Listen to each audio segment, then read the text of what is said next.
we prize creativity in the music industry. Sometimes I find that we reserve creative freedom for those in the spotlight, like conductors and soloists. There's no reason an ensemble musician sitting in a group of 100 people should be denied that same creative freedom. In order to have creative freedom as musicians, we need to feel safe. We need to feel safe from judgment, rejection, and retribution. We need to know that we can say things and try things that may not be right, that may not work out the first time, and that may be in direct conflict with what the conductor is asking for. Unfortunately, these types of spaces don't come as a default in our orchestras and opera companies. We have to intentionally create them. As conductors and arts leaders, we are well poised to do this work. And here are 3 ways we can start doing this. 1, remind the group that conductors are not always the smartest and the only right person in the room. We don't know everything. We have holes in our knowledge that can be filled by the expertise and experience of the other people in the room. We are sometimes wrong too, and we make mistakes. Number 2, we can celebrate intelligent failures. Not all failures are created equal. Some are preventable and due to negligence or irresponsibility. Others are due to risk-taking and experimentation. So we can distinguish between these 2 kinds of failure.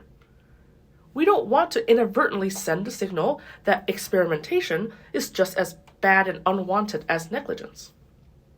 We want to reward when someone takes creative risks and make attempts at innovating, even when it doesn't work out. And 3, we can ask musicians for their ideas with the intent to listen and understand, not to criticize. The conductor's job, of course, is to criticize, to give feedback, to find problems, and to have our own vision. So it makes sense that our response to hearing someone else's idea is to become defensive or immediately poke holes in it. We can remember that sometimes it just feels good to be heard. The people don't have to get their way. They simply need to be heard and have their opinions valued. And we can find ways to provide that opportunity. Conductors are in the position to be heard by default. Musicians are not. So we can invite the musicians to be in that position sometimes and make an effort to actually hear them. In our current world, creative freedom in a large ensemble setting is a rarity and luxury. I believe in a world where it becomes the norm. That's how we thrive creatively, and that elevated creative product is what will lead to our businesses thriving. My name is Tiffany Chang, and this is Conductor as CEO, where I'm curious about ideas from other industries and how they apply to us as arts leaders.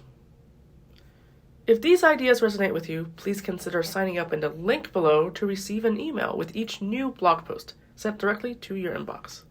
Thank you, and have a great day.